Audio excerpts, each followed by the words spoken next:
গত মঙ্গলবার ছিল আমাদের ঘরে লোকনাথ বাবার পুজো। ঘরে বাবার পুজো প্রত্যেক বছরই হয়, প্রায় আমার জন্মের আগে থেকে করা পুজো। আর পুজোর সব আয়োজন নিজের হাতেই করেন আমার সেজো কাকু। বাবার পুজো দিনে 4 বার হয়, তবে প্রতিটি বার হয় আলাদা আলাদা ভোগ। প্রথম পুজো সকাল 7টে নাগাদ। তখন বাবাকে কিশমিশ, তালমিশ্রি এবং কাজু বাদাম দিয়ে ভোগ দেওয়া হয়। এরপর ফলের ভোগের আয়োজন শুরু হয়। প্রায় সকাল 11টায় ফল, মিষ্টি, নৈবেদ্য এবং আমদুধ কলা দিয়ে ভোগ দেওয়া হয়। তারপর শুরু হয় দুপুরের পুজোর ভোগের আয়োজন।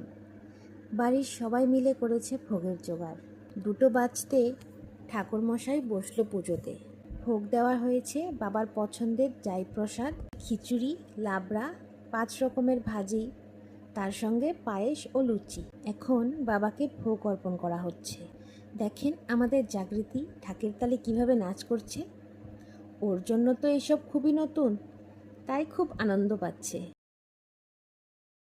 ভোগ হয়ে যাওয়ার পর শুরু হয় যজ্ঞ। তারপর বাড়ির সবাই মিলে পুষ্পাঞ্জলি দিই লোকনাথ বাবাকে। বাড়ির ছোট বড় প্রায় সবাই উপোস করেছিল। যৌথ পরিবার থাকার এ এক সৌন্দর্য। যে কোনো অনুষ্ঠানে সবাই মিলে খুব আনন্দ হয়। দুপুরের পুজো সম্পূর্ণ হওয়ার পর সবাই মিলে একটু ফটো ভিডিও তুলে চলে গেলাম পুজোর প্রসাদ পেতে। প্রথমেই আসলো ফল প্রসাদ, এরপর ছিল জাই প্রসাদ, যেটা খেতে খুবই স্বাদ হয়েছিল। তারপর ছিল খিচুড়ি, আলু ভাজি আর সঙ্গে লাবড়া। দেখতে দেখতেই সন্ধ্যা হয়ে গেল।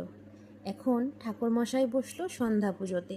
সন্ধ্যা পুজোয় ভোগ দেওয়া হয়েছে ছানা, মিশ্রি, কাজু বাদাম আর ছিল মিষ্টি। এরপর শঙ্খ বাজিয়ে শুরু করলো সন্ধ্যা আরতি। পঞ্চপ্রদীপ, ধুনুচি, মাটির প্রদীপ সব কিছু দিয়েই হলো সন্ধ্যা পুজোর আরতি। পুজো শেষ হবার পর এক এক করে বাড়ির সবাই আরতি করলাম।